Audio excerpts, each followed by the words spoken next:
திருவாரூர் மாவட்டம் மன்னார்குடி அருகே லாரி உரிமையாளர் வெட்டி கொலை செய்யப்பட்ட வழக்கில் குற்றவாளிகளை கைது செய்யக்கோரி உறவினர்கள் சாலை மறியல் போராட்டத்தில் ஈடுபட்டுள்ளனர்.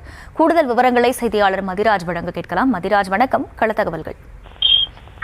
வணக்கம். அதாவது திருவாரூர் மாவட்டம் மன்னார்குடி அருகே அரவத்தூர் கிராமத்தைச் சேர்ந்த லாரி உரிமையாளர் சத்தியமூர்த்தி இவர் நேற்று மாலை சுமார் 5 பேர் கொண்ட கும்பலால் வெட்டி படுகொலை செய்யப்படுகிறார். இந்த தகவல் அறிந்த மன்னார்குடி போலீசார் மற்றும் திருவாரூர் மாவட்ட காவல் கண்காணிப்பாளர் கரும் கரட் சம்பவ இடத்தை நேரில் பார்வையிட்டு தனிப்படை அமைத்து குற்றவாளிகளை தேடி வருகின்றனர். இந்நிலையில் இறந்த சத்தியமூர்த்தியின் உடலானது மன்னார்குடி அரசு மாவட்ட தலைமை மருத்துவமனையில் பிரேத பரிசோதனைக்காக வைக்கப்பட்டுள்ளது. கொலையாளிகளை தற்போது வரை காவல்துறையினர் கண்டுபிடிக்கவில்லை என கூறி தரிசுவேலி உள்ளிட்ட சுற்றுவட்டார கிராமங்களைச் சேர்ந்த பொதுமக்கள் இன்று பவளக்காரன் எனும் பகுதியில் சாலை மறியல் போராட்டத்தில் ஈடுபட்டனர். இதனால் மன்னார்குடி திருவாரூர் சாலையில் சுமார் 1 மணி நேரத்திற்கும் மேலாக போக்குவரத்து பாதிக்கப்பட்டது.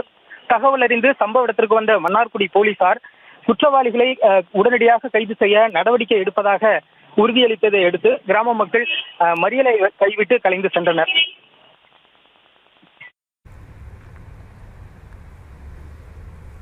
விவரங்களுக்கு நன்றி மதிராஜ். செய்திகளை உடனுக்குடனும் துல்லியமாகவும் தெரிந்து கொள்ள சப்ஸ்கிரைப் பண்ணுங்க.